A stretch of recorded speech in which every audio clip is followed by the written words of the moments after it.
If love is the answer, what is the question? Is love the reason for relationships that last for more than half a century? Is love the driving force that emboldens people to take the leap of faith to bond with a special someone from a different culture? Is love the inspiration that motivates people to defy laws and conventions to embrace meaningful relationships? This and other questions will be at the heart of tonight's episode of Talk of the Town. What's love got to do with it? Here are your hosts, Chris Godinez and Matt Martinez.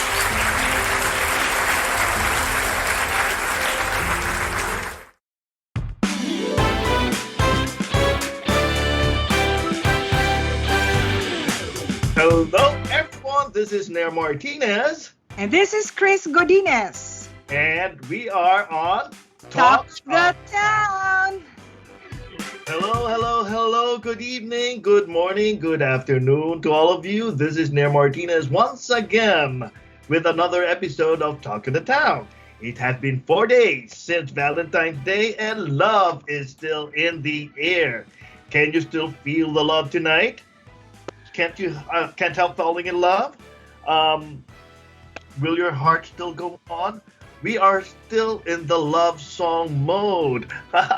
Welcome everyone, and before we proceed to our episode, please show your love to my our co-host, Chris Godinez. Hi, Chris! Hey everybody, kumusta po? It has been a while since we were together. Huli po tayo nagkita, Pasko. Naku, baka tuwing Pasko na lang tayo nagkikita. Nair, last time we were in our Christmas episode, there was a lot on the show. Yes. And it was such a very nice and interesting holiday episode.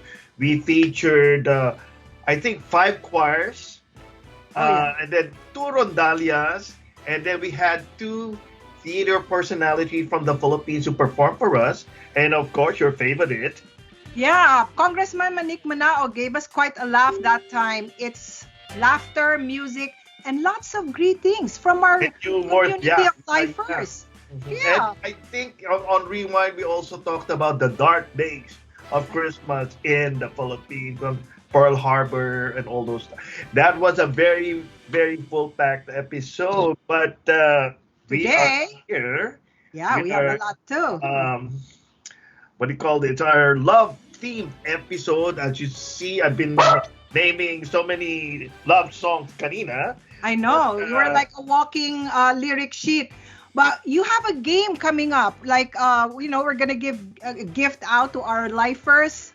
Yes, Talk about it. Yes, but you have to stay tuned later on because we'll give you the details of our love game. All right. So stay tuned. Tutok lang po tayo. Chris! Okay, buti naman nagkasama tayo. Pasko noon, ngayon Pasko naman ng mga puso. What's love got to do with it? That's our episode for tonight. Ano nga ba ang love theme natin ngayon? Tonight is our chance to talk about love in all the different ways that it touches our lives.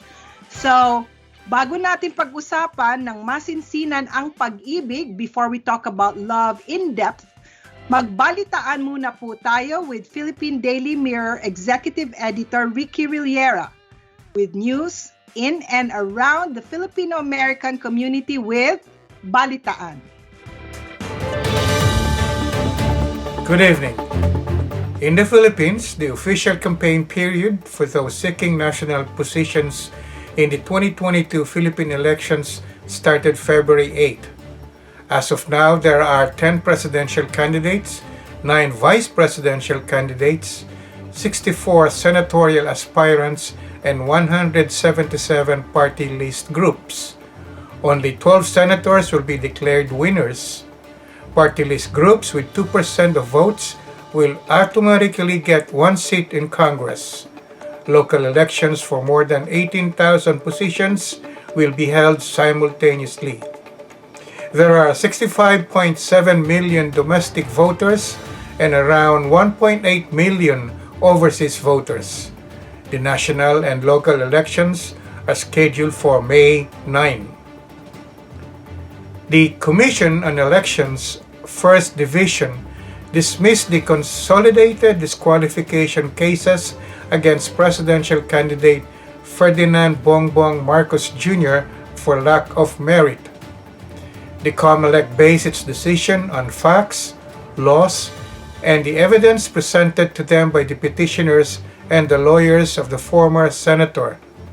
In a 45-page resolution, the COMELEC said that the penalty of perpetual disqualification by reason of failure to file income tax returns was not provided for under the original 1977 National Internal Revenue Code.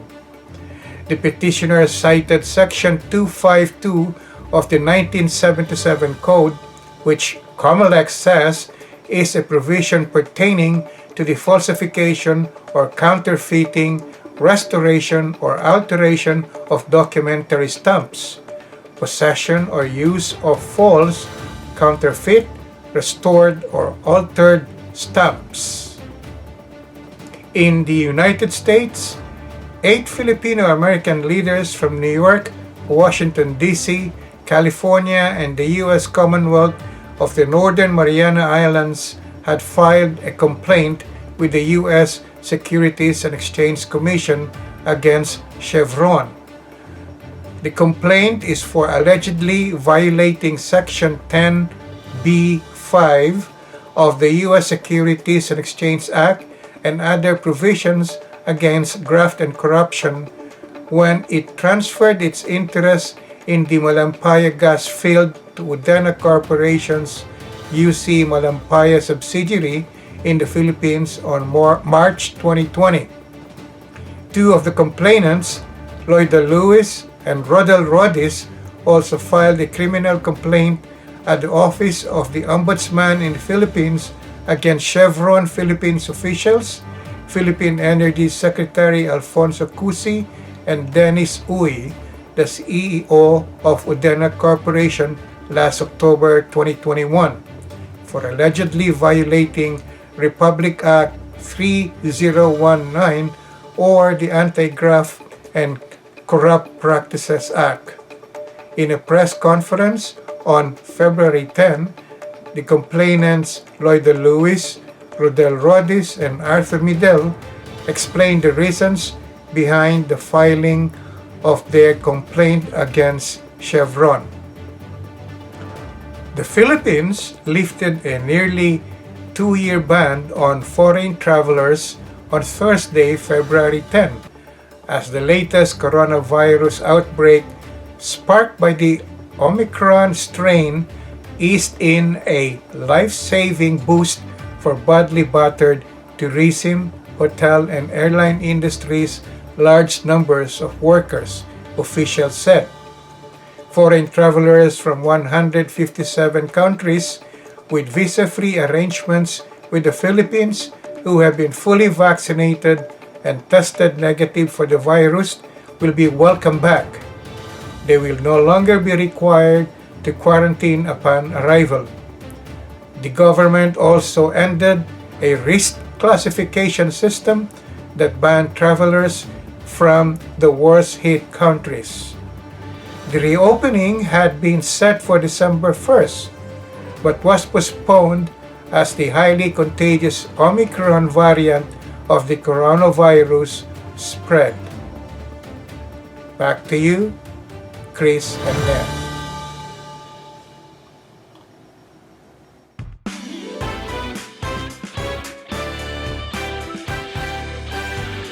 Thank you very much, Philippine Daily Mirror Executive Editor Ricky Riliera, for the news from Valentine. Chris, as we mentioned earlier, we will explore the different kinds of love relationships, and we are very fortunate to have with us an extraordinary couple from Temecula, California, originally from New York, who will be celebrating their milestone wedding anniversary this year. 60th.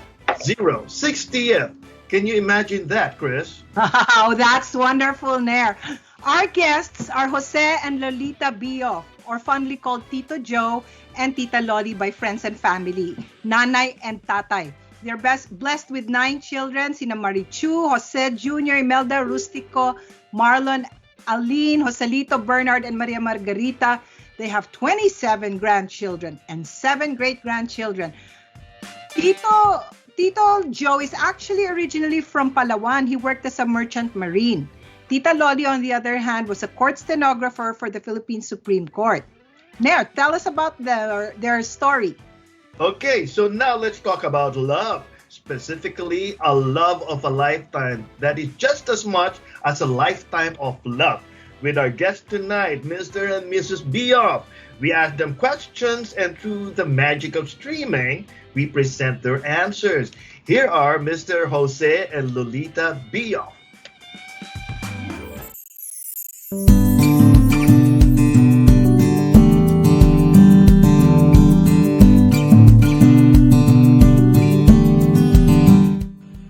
We met in Manila when I was a student in Piatti University and worked in Bimopons. And I saw her working in San Lazarus.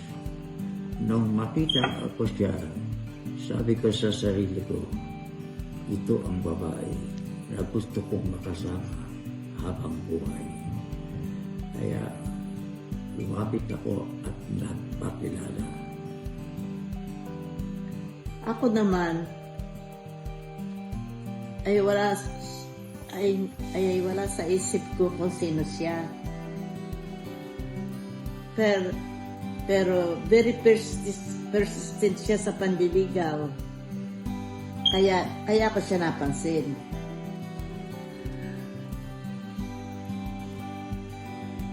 Yun ang simula. And as they say, the rest is history.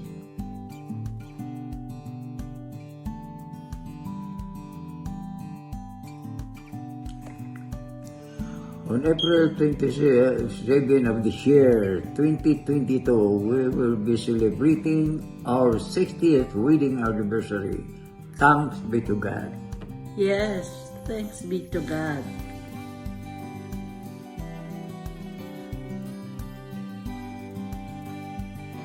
Of course, God first. Kailangan ang panalangin na gabayan ang pagsasama ng magandang na mag-asawa ng habang panahon. Yes.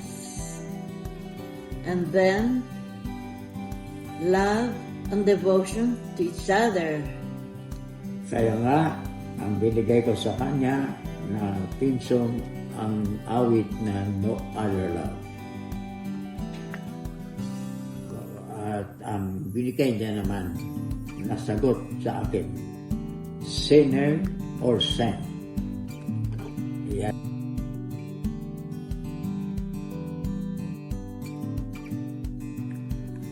Unang-una, siyempre sa tulong at patnubay ng Diyos.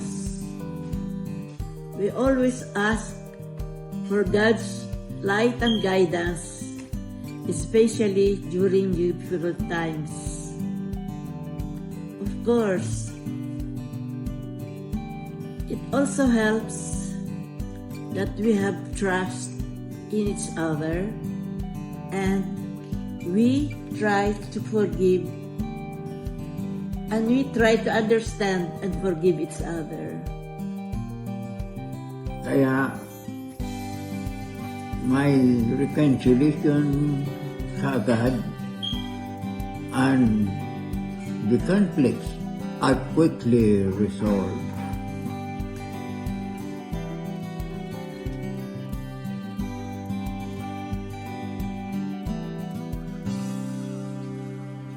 Ang number one word talaga is God.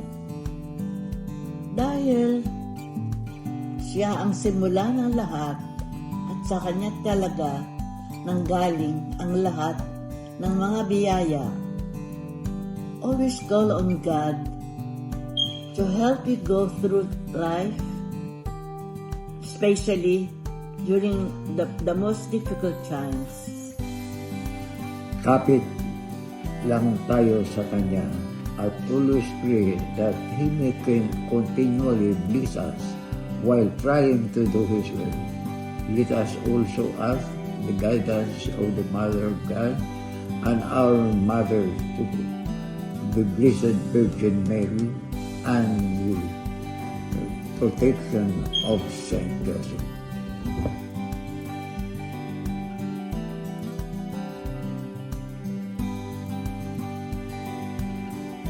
We send our special greetings to everyone. May you all be doing fine. Let us pray always that we may find peace and joy in life. Keep safe always, and may God bless you all. We love We you. love you. We love you. Bye-bye.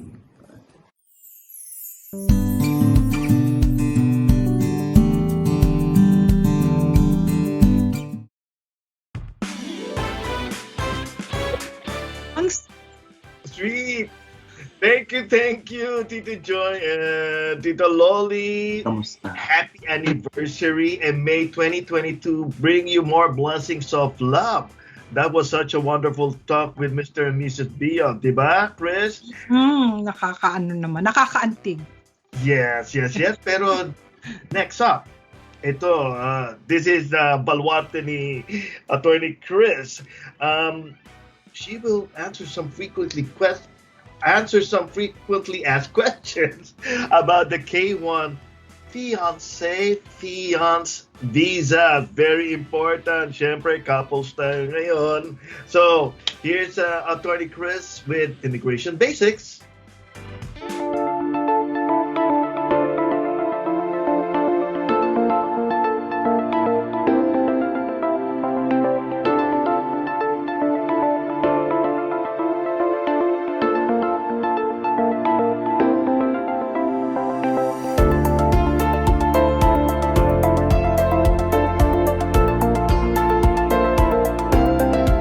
What is a K1 or fiancé visa? The K1 or fiancé visa allows a person who is engaged to a U.S. citizen to enter the U.S. and marry his or her partner within 90 days of admission. Do you know that Filipinos are actually the top recipients of K1 visa approvals? Nearly half of the 16,000 K1 visas issued in fiscal year 2019 were granted to Filipinos, followed by 1,700 K1 visas issued to those from Vietnam and 1,600 K1 visas issued to those from Mexico. So how can one obtain a K1 fiancé visa? To obtain a K1 fiancé visa, the U.S. citizen will need to file an I-129F fiancé visa petition with the U.S. Citizenship and Immigration Service. If approved, the I-129F petition is sent to the National Visa Center, which in turn forwards the case to the U.S. Embassy, where the fiancé will be interviewed. If the U.S. Embassy finds the fiancé eligible, it will issue the K1 visa that will allow travel to the U.S. So what are the K1 visa requirements? First, the petitioner must be a U.S. citizen. Second, both the U.S. citizen and the fiancé must be legally free to marry. Third, both must have met in person within 2 years before the K1 petition is filed. Fourth, the relationship must be genuine. And fifth, the U.S. citizen must meet income requirements for the visa sponsorship. How much would a K1 visa cost? The USCIS fee for the I-129F petition is $535, and the actual K1 visa application fee is $265. The cost of the required medical exam is roughly $200, but these fees do not include incidental costs such as photocopying, translation, or obtaining documents such as your birth certificate. Here are common reasons for denial of a K1 visa application. Either party was convicted of certain crimes, prior immigration law violation, failure to prove genuine relationship or good faith intent to marry, either party is not eligible to marry, insufficient income of petitioner. The K1 fiancé visa could be a good fit for you if you're considering these. First, K1 visas are available to same-sex couples. This is a major factor where the fiancé comes from a country that does not recognize same-sex marriages. Second, you want the wedding to be held in the United States. Third, once married, the non-citizen spouse can apply for a marriage-based green card. And fourth, the non-citizen spouse may obtain a work permit and travel document, also called the advance parole, while the main green card case is pending. Since it is based on relationships, and relationships can get complicated, the K-1 visa process can run into some legal issues, such as when the marriage does not take place within 90 days of arrival, or the K-1 visa holder marries a different U.S. citizen, or the couple decides to break up. These situations lead to serious immigration consequences for the non-citizen partner and require the counsel of an experienced immigration attorney. For more information on K-1 fiancé visas and marriage-based green cards, head over to www.cristinagodinas.com. Email immigration questions or topics you want us to cover to chris@pinoylife.net. Find www.pinoylife.net on Facebook and on YouTube, where you can get more information on other immigration topics and issues. Join me next time, where we discuss the H-1B professional working visa. See you then.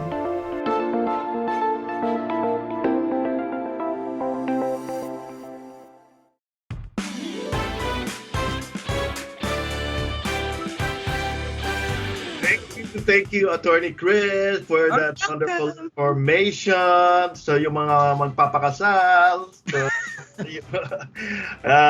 we have good tips and from our resident immigration attorney, Attorney Chris, partner Chris. Okay. So, before that, we talked to our lovely couple, Tito Joe and Tito Lolly. What do you think? Diba? Oh, it was just so sweet. I mean, love that lasted a lifetime. I mean, talagang 60 years. I mean, keeping a relationship is tough. I mean, but then 60 years and they always, remind us that what their priorities are. Right. Tsaka ganda ng suot nila. They were like blue and red. Talagang coordinated. Pang love. Love. And yeah. Naka-red si Tito Joe. Oo. Tsaka red si Tita. So, Nair, do you remember that Lia Navarro song, Isang Mundo, Isang Awit? But she says all the I love you in different languages. Exactly. She sang all the different ways. Yeah. Wa'iti, watashi wa anata wa aishite ma. Oh, there you go. Wa'idi. Ayun, she sang all the different ways that you can say I love you in different languages. And it was really nice. It was a popular song. It kind of underscores how love can be so powerful. It breaks through language barriers and cultural boundaries. Our next guest, Ria Serrano. She's the executive director of the Jersey City-based group Pan American Concerned Citizens Action League, PACAL, that provides services to Filipino-Americans, is actually with us tonight to tell us about her love story. Ria is married to Sergey Ivanovich, who hails from Belarus. Let's welcome Ria. Ria! Hi, good evening, Miss Chris. Hi! Dinner. So, yeah, I have it's out of curiosity. Ria, can you tell me where Belarus is? I don't even know where it is. Is it near Moscow? Because I don't know. Yeah, so Belarus is actually north of Ukraine, and it's on the right side of Poland if you look into the map. oh, okay. So, when we were talking earlier before the actual show, you told me that you were actually both immigrants and you actually arrived in the U.S. the same year. It feels like it's fate. Yeah. Well, Yeah. tell me about that. So we actually met. I don't remember when we actually met. So the real time when we jived together was probably around 2003. But a few years prior to that, I met him in a couple of events. So I've met him through friends. When I left the company where I was actually working at, they invited me to a party, birthday party, and I met him there.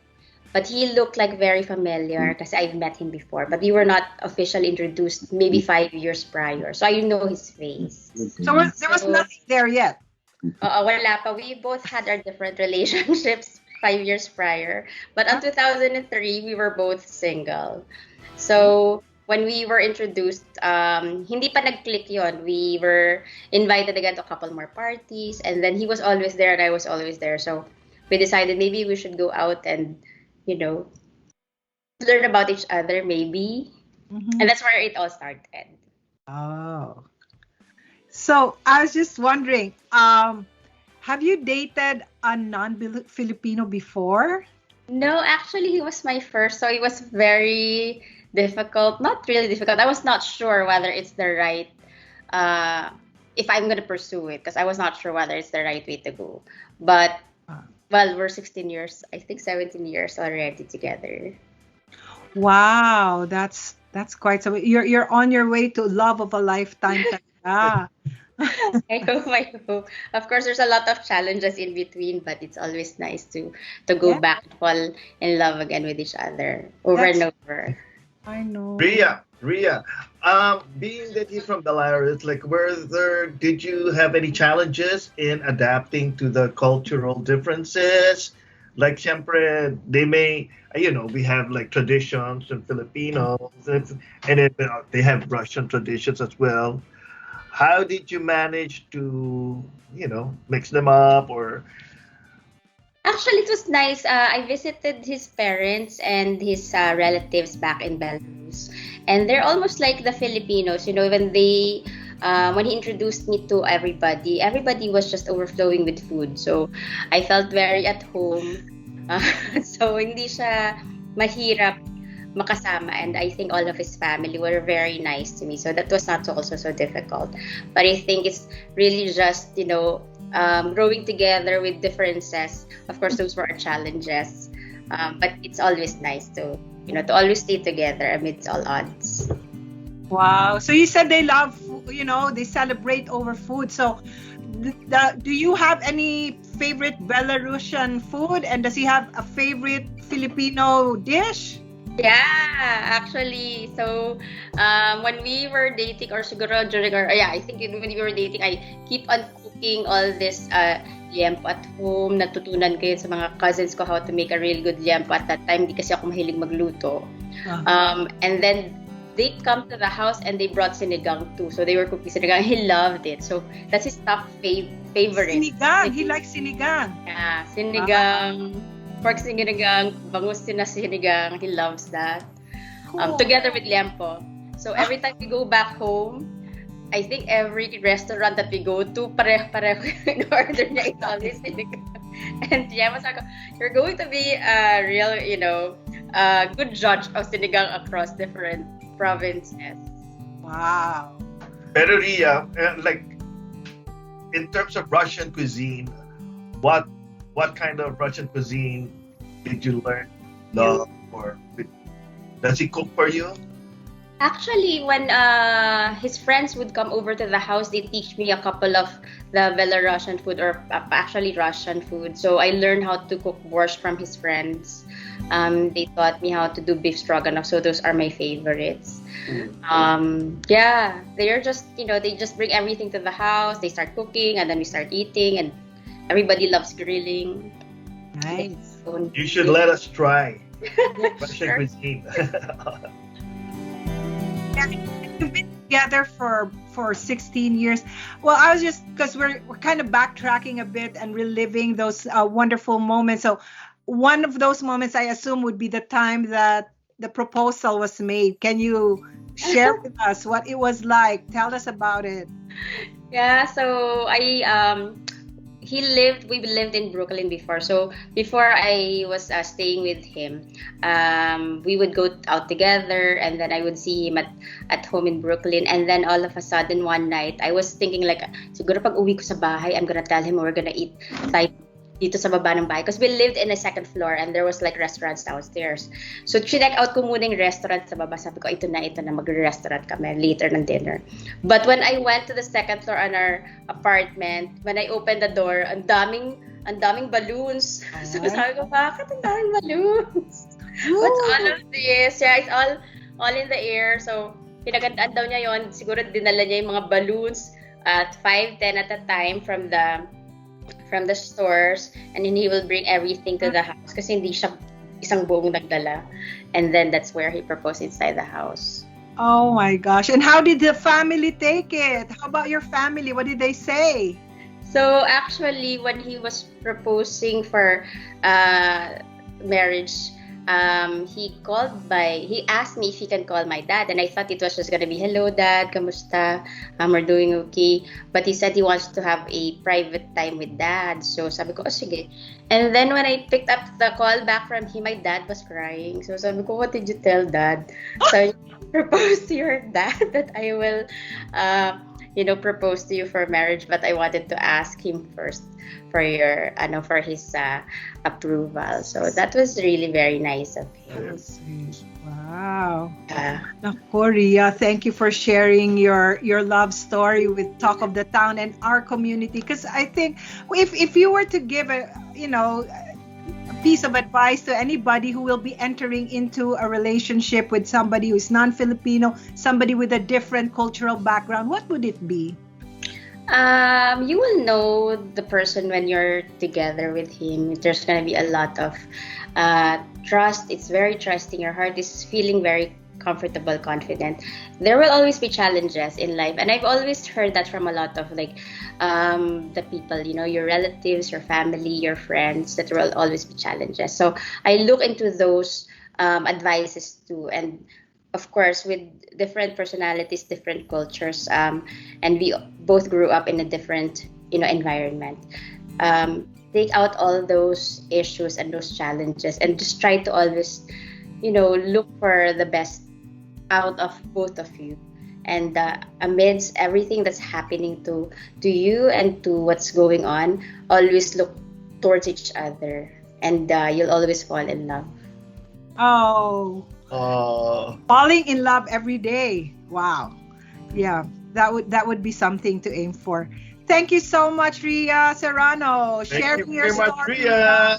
much, Ria. Hey, thank you once again, Ria, for that wonderful segment. International borders, yan naman, that's our take on that one. But on our next segment, we revisit the time when love was not so easy for Filipinos and other people of color in the United States. Professor Noel Pangilinan will talk to us about love in the time of the, wait, hold on, I have to read this properly. Anti-Miscegenation Laws, or laws banning interracial marriages in the United States. Here is Professor Pangilinan with Rewind. Magandang gabi. Welcome to this month's episode of Rewind, your home for everything Philippine and Filipino-American history. Ako po si Noel Pangilinan. I teach Filipino, Philippine history, and Philippine literature at the College of Mount St. Vincent. Since February is celebrated as the month of love, let's talk about love and the Filipino immigrants' experience. Did you know that there was a time in the United States history that Filipinos cannot marry a white person in 41 of the 50 states? This is because of anti-miscegenation laws, or laws prohibiting interracial marriages or relationships that was in effect in these 41 states. Under these laws, mixed-race marriages or sexual relationships are considered felony. All anti-mixed marriage laws banned unions between whites and non-white groups, meaning Black people, Native Americans, and Asian Americans. Let's take a look at the anti-miscegenation laws state by state. There were 9 states that never had any laws of this type, including New York, New Jersey, and Hawaii. 11 states repealed their anti-mixed race marriage laws in 1887 or earlier, among them Illinois, Pennsylvania, and Washington state. 14 states repealed their laws banning interracial marriage between 1948 and 1967, including California, Maryland, and Oregon. This ban included Native Americans, Filipinos, Asians, East Asians, and Native Hawaiians, as well as African Americans. In 1967, the marriage of mixed-race couple Richard and Mildred Loving was deemed illegal by the state of Virginia. The Lovings appealed to the U.S. Supreme Court, which ruled unanimously that so-called anti-miscegenation laws or laws banning interracial marriages were unconstitutional under the 14th Amendment. As a result, 16 states saw their anti-miscegenation laws overturned by Loving versus Virginia in 1967, among them Florida and Texas. A Filipino man was the central figure in another landmark interracial case in California. In 1933, Salvador Roldan was planning to marry a British woman, but his marriage license application was denied by the Los Angeles County Clerk. Since 1880, the California Civil Code had prohibited marriages between white persons and, in quotation marks, Negroes, mulattoes, or Mongolians. But there was confusion over whether Filipinos were classified as Mongolians. Roldan appealed this case before the Los Angeles Superior Court, arguing that Filipinos are Malays and not Mongolians. The court ruled in his favor, saying that Filipinos were indeed Malays and were not prohibited to marry whites. But just a few months later, the California State Legislature voted to amend the state civil code to ensure that the law against interracial marriage would also cover members of the Malay race. Up until 1948, Filipinos in California who wanted to marry their white sweethearts had to travel to states that did not have any racial barriers. One such state was New Mexico. This route came to be known as the Honeymoon Express. In Washington state, there were 2 attempts to pass anti-miscegenation laws. In 1935, House Bill 301 proposed a bill prohibiting marriages between white persons and, in quotation marks, Negroes, Orientals, and Malays. In 1937, a second bill prohibiting marriage between white and colored people, including Asians, was introduced in the Washington State Legislature. Both bills were successfully killed because of united opposition from the state's communities of color and progressive labor movement, including the Filipino community of Seattle. So mga kababayan, did you like this episode of Rewind? Give me your thoughts. Please write on the comment section of this webisode. If you have topics that you want us to talk about, let us know. You can send me your comments, suggestions, and questions at noel@pinoylife.net. Please like our Facebook page and subscribe to our YouTube channel. Kita-kita po tayo ulit next month for the next episode of Rewind. Ito po si Noel Pangilinan, nagsasabing salamat at ingat.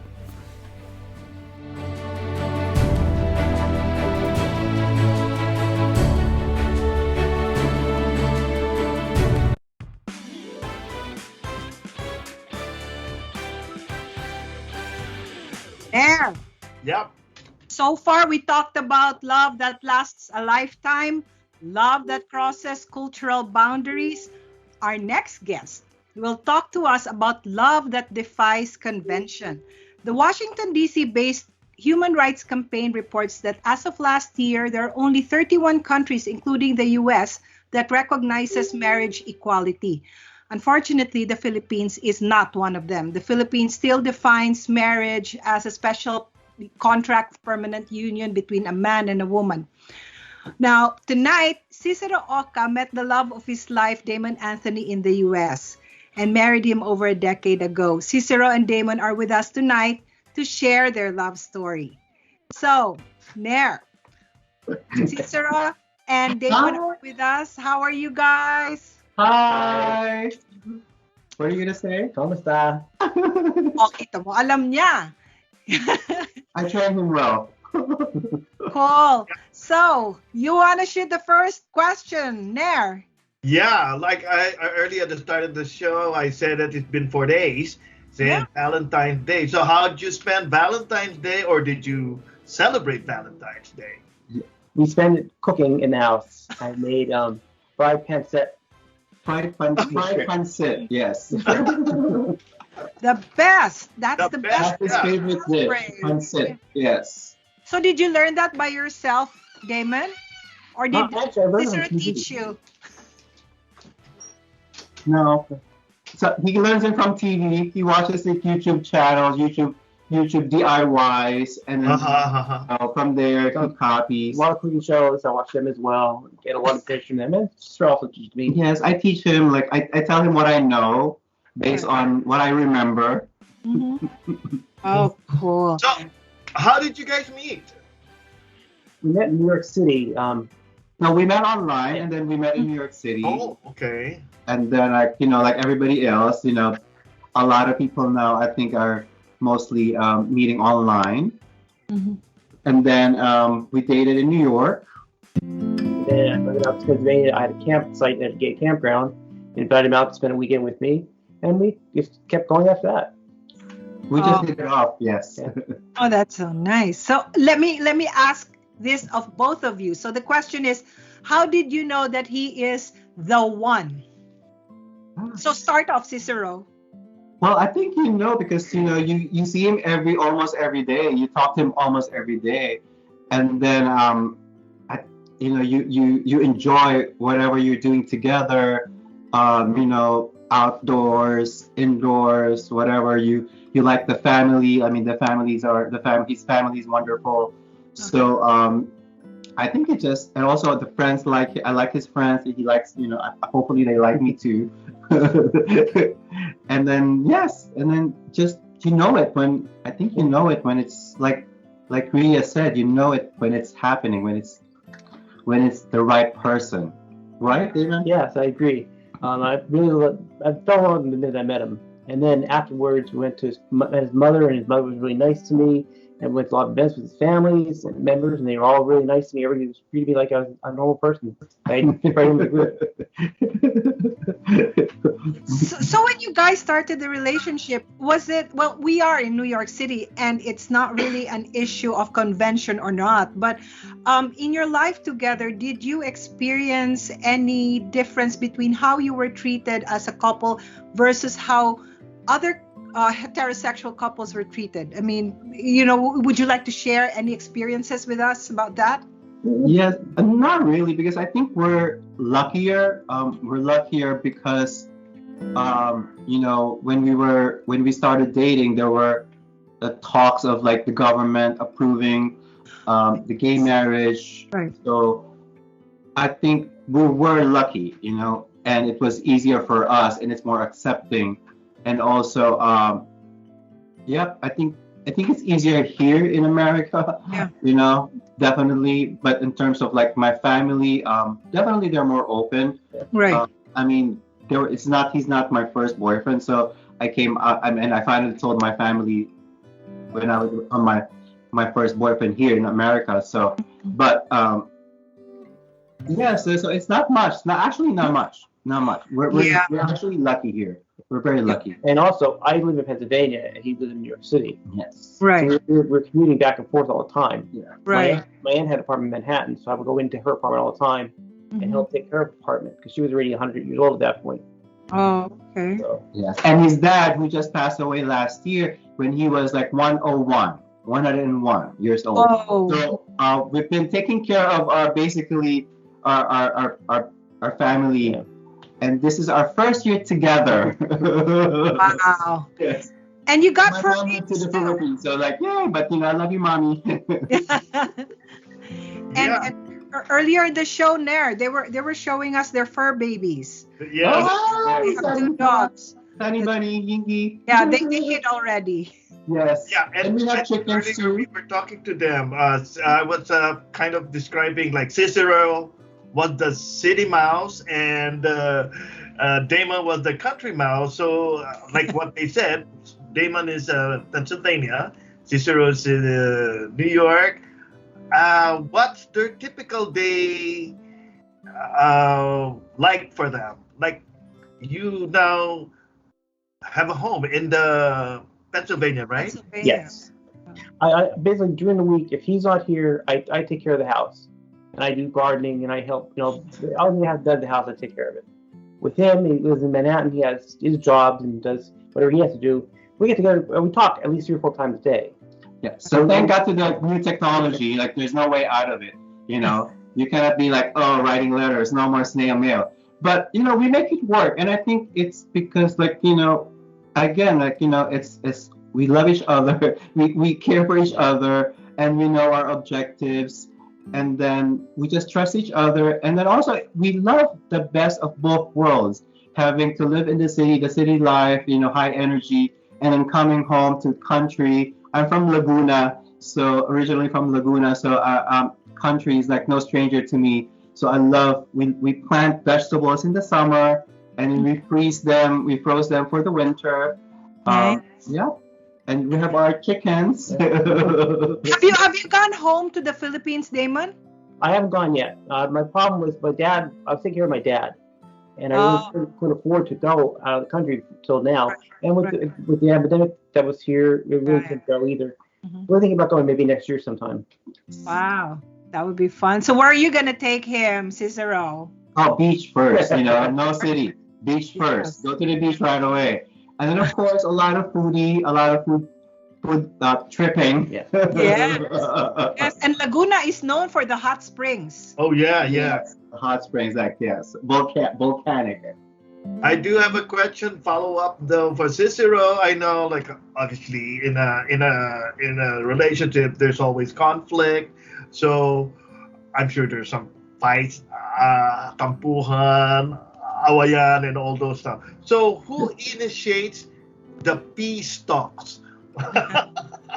Oh, Damon. Whenever you get into argument, Oh, Damon. Damon definitely. Peacemaker. Yes, Damon. I'm more dramatic, of course. He's yes. I'm kind of very common level. Yeah. But that's because the way my family raised me was they didn't fight. My mom and dad never had fights. They argued something. At the end of the night, they made sure that they were on the same page again. They never, were never fighting with each other. So I think I got carried on to me then. Yeah. So we balance out.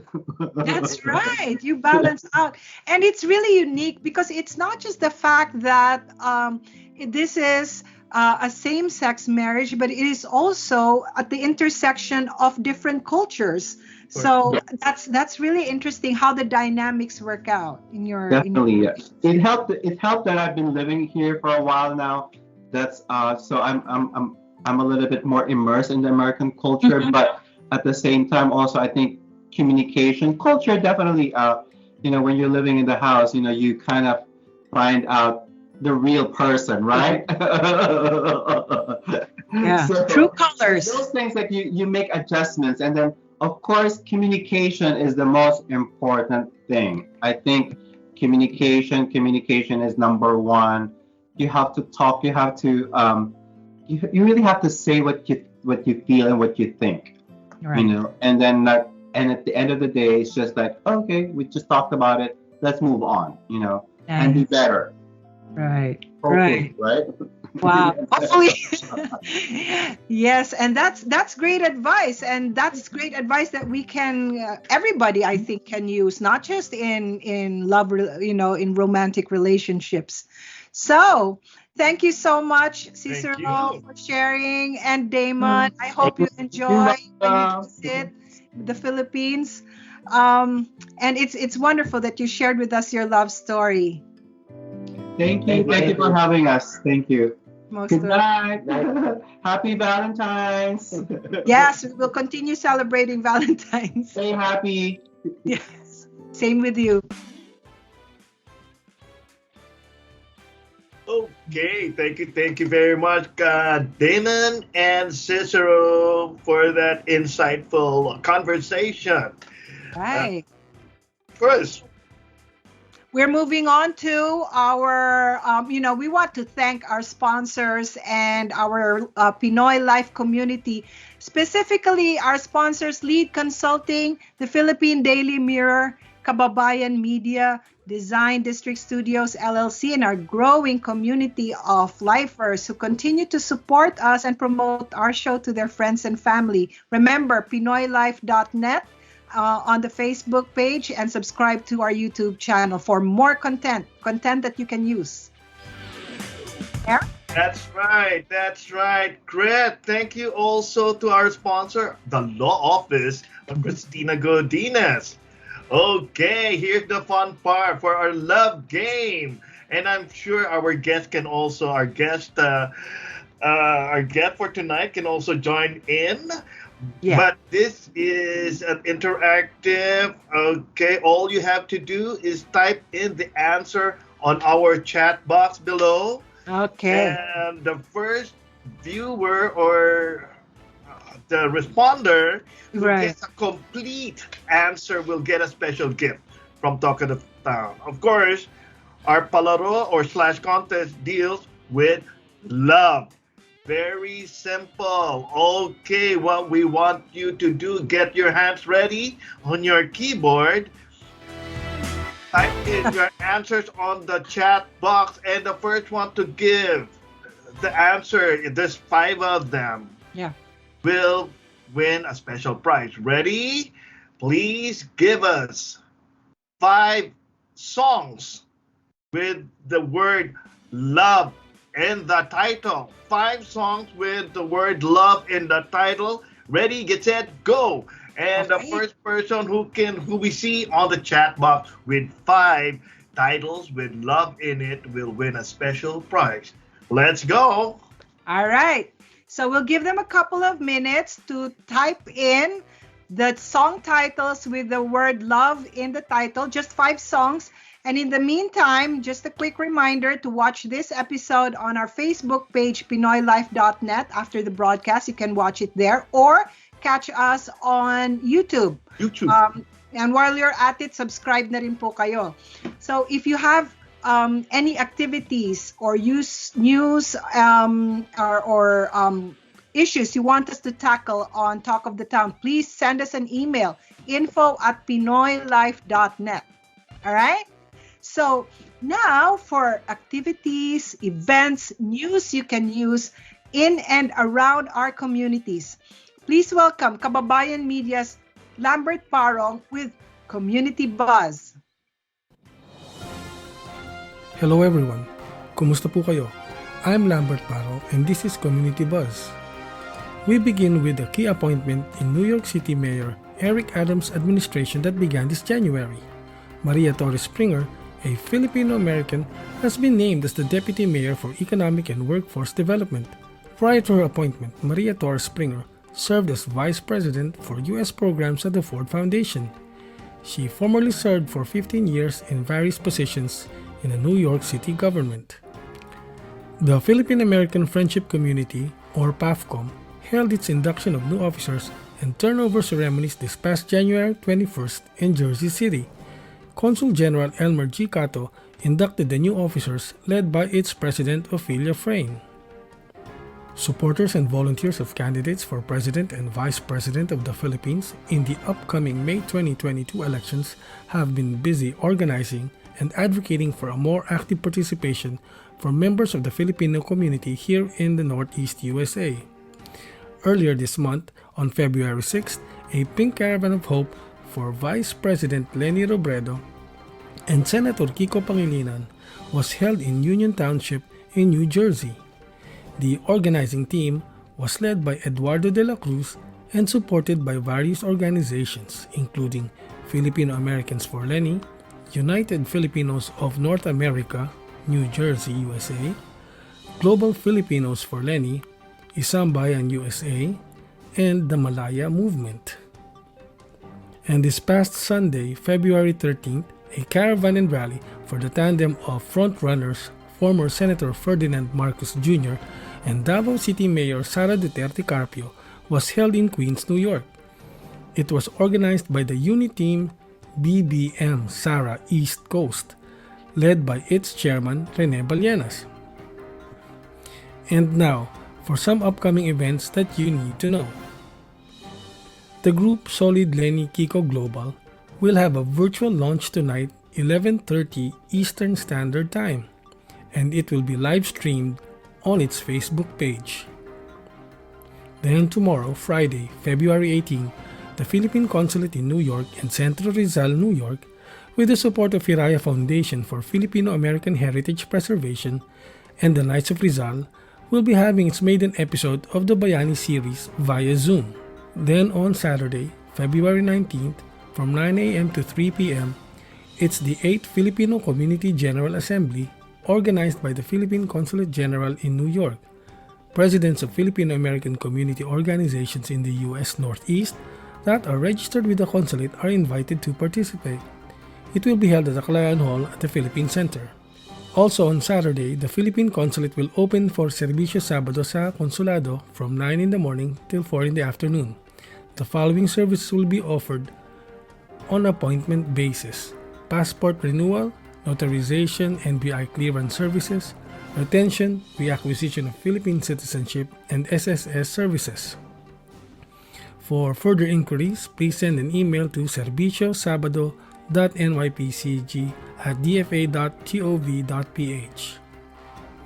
On Monday, February 21st, from 8 in the morning till 12:30, the Philippine-American Friendship Community, or PAFCOM family, will be serving with Let's Celebrate Square Meal Soup Kitchen on President's Day. Meals are pre-packaged to go. Pick them up at 46 Fairview Avenue, Jersey City, New Jersey.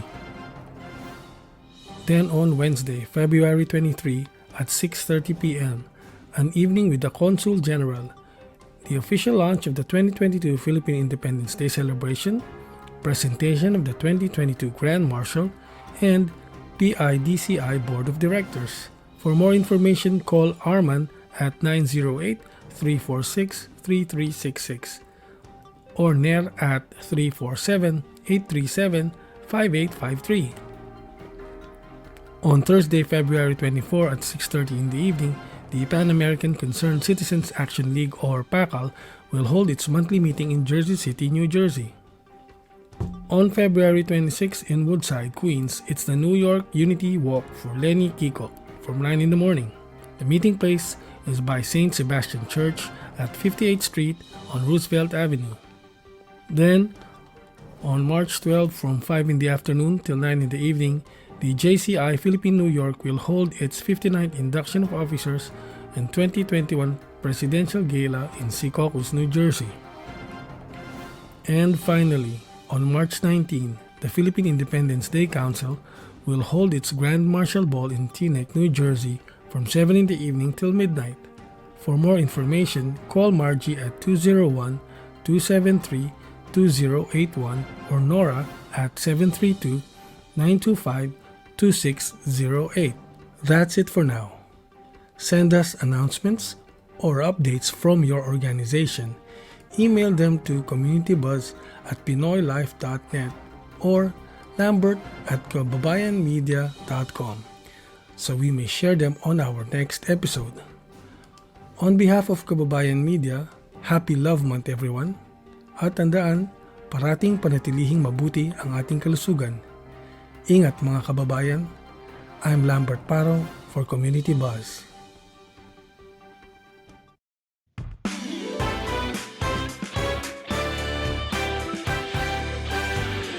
Thank you very much, Lambert Paro. We finally saw his face. Thank you, Lambert. Thank you for all those information. Hey.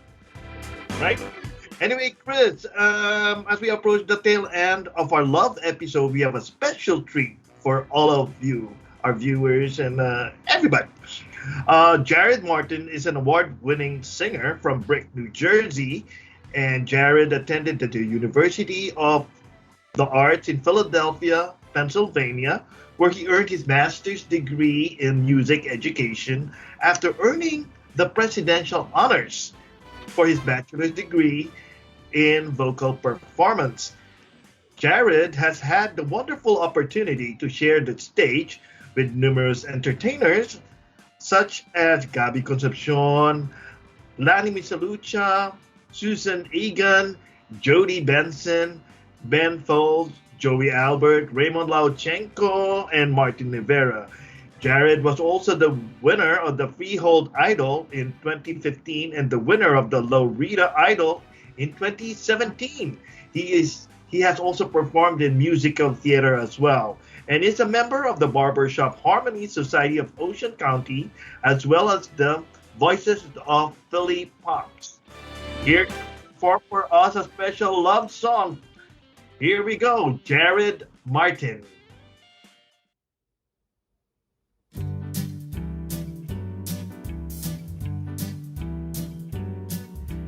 L is for the way you look at me. O is for the only one I see. V is very, very extraordinary. E is even more than anyone that you adore can love, is all that I can give to you. Love is more than just a game for two. Two in love can make it. Take my heart, but please don't break it. Love was made for me and you.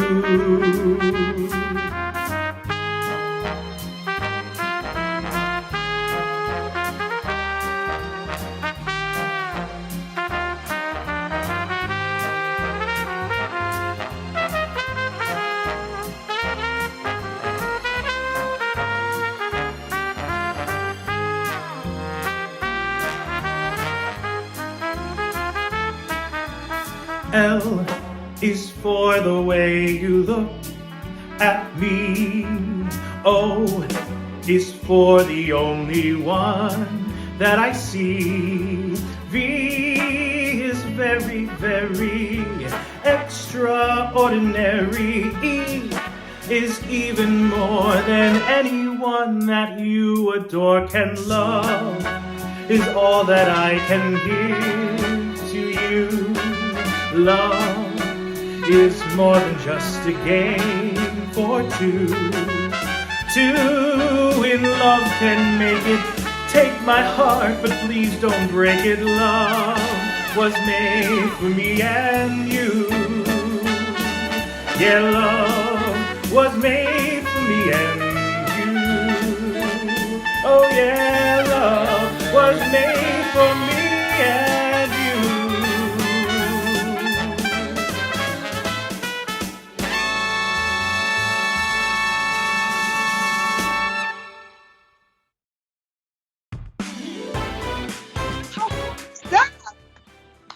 Amazing! Thank you so much, Jared Martin. Ang ganda naman. Yeah. Oh, it's appropriate for our love episode. Oo naman. Alam natin paano na-spell yung love. O, di ba? Yeah, but remember, like Chris, you still have more reminders for everybody. Right.